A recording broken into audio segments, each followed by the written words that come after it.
the newscast yesterday. 2 Israeli tourists were killed, many others wounded, including a young child. And now there is an all-out Iranian assault against Israel, taking place right now. We've gone break down what happened over the weekend, and we gone dig into this Iranian counterattack, which has left hundreds dead in Iran and caused billions of dollars in damage in the form of fires, explosions, collapsing buildings, and more in the city of Tel Aviv. This is not good. According to Israeli officials, it's just getting started.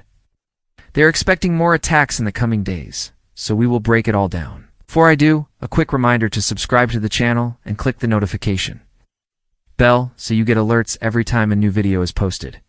Give us a thumbs up. We really appreciate your support here. And join us every day for breaking commentaries from a pro-Israel perspective. Hey, it is April Fool's Day today, but there's nothing funny about what we're about to discuss. Alright, let's get into it. Let's begin with that deadly terror attack launched by Iranian-backed forces out of northern Iraq, specifically Shia militias in the Sinjar area of that country. And again, 2 Israeli tourists who were visiting the biblical site of the ancient city of Nineveh. They paid the ultimate price. They were murdered in cold blood by these Iranian proxies. Now, Israel responded with airstrikes last night. That was the first response. But the major response came today in the form of a multi-pronged assault on Iranian targets throughout Iran. And we have seen Iranian state TV footage showing the destruction in Tel Aviv, in particular. A lot of people are talking about this Holocaust museum, a replica of the Jewish Museum in Berlin. It was completely destroyed, burned to the ground. The head of Iran's Revolutionary Guards Corps, which undoubtedly orchestrated this attack, boasted about the fact that this museum was hit, called it a Zionist museum. The larger point here, folks, and we talked about this in detail on yesterday's newscast, which if you missed it, you can check it out in our archives. If you want to be notified when we post a new video, make sure you subscribe. But the larger point is, yes, Iranian state media is gloating about this attack. The Iranian president, Ibrahim Raisi, also known as the Butcher of Tehran, he called the response, quote, appropriate. And make no mistake about it, it was an Iranian response. Iran's fingerprints are all over this attack. Yes, those Shiite militias in northern Iraq, they carry out attacks from time to time, but they are fully beholden to their masters in Tehran. They are essentially the foot soldiers of the Iranian regime. And Tehran gave the order today to unleash hell against Israel. That's exactly what they did. Now, some 700 rockets were fired out of Gaza by Iranian proxies there. Hamas and Palestinian Islamic Jihad towards southern Israel. Hundreds more rockets fired out of Lebanon towards northern Israel, again, by Iran-backed groups, Hezbollah, and the smaller Shia group. Hezbollah, Lebanese Hezbollah, and the Popular Front for the Liberation of Palestine. And then those suicide bombers, 3 of them, again. We've never seen that in almost a decade. And one was thwarted at the border fence. One blew himself up outside a shopping mall in downtown Tel Aviv, killing 4. Another blew himself up at a bus station, killing 7.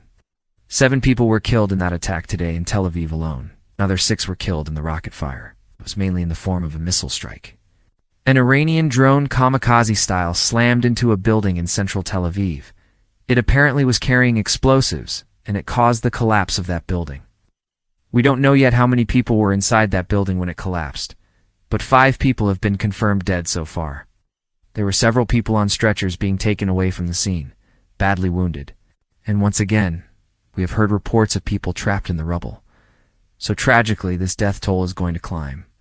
And again, we haven't even mentioned the hundreds more injured. This is a major, major blow against the nation of Israel. Now, Iran's supreme leader Ayatollah Khamenei, he weighed in today as well, and he boasted that this was not the last attack. This is just the beginning, according to Iran's supreme leader. He said that Israel has nowhere to hide. His exact words. Well, God says in his word, "He who dwells in the secret place of the Most High shall abide under the shadow of the Almighty." So God still has something to say about that. We certainly hope and pray that the God of Israel is going to protect his people during these turbulent times. Now it's interesting because many times here in the newscast, we talk about Israel's response. Israel has not responded yet in any significant way to this multi-pronged assault. They are likely saving their best for last, but Iran clearly wants a war. This is clear, folks. This is an escalation in terms of Iran's behavior, Iran's desired outcome here. They want a war. They want to provoke Israel into a ground campaign in Syria. They want to see large-scale fighting erupt between Israel and Iran in Syria. They think that would be beneficial to the Iranian regime. Why? Because they would portray any Israeli action against Iran in Syria as an overt act of war, and they would rally the masses against the Zionist entity. It's real. And they would use that to their advantage. So Iran wants this war. Iran is provoking it, no doubt about it. And in the meantime, innocent people are paying the price. 4 Israelis have been killed, 7 Israelis have been killed, 11 Israelis have been killed, and many more wounded. Some of them critically so. We are praying for the people of Israel right now. We love the people of Israel, and we are praying that God Almighty protects them during these very perilous times. Again, Israel has not responded yet in a major way. They are likely biding their time, seeing where this goes. But rest assured, folks, Israel will respond. Israel does not allow its sovereignty to be violated like this without responding, and will bring you that breaking news as it happens. Till tomorrow, thanks for joining us here on the newscast. God bless you, and remember, never hold your peace. Hey, everyone.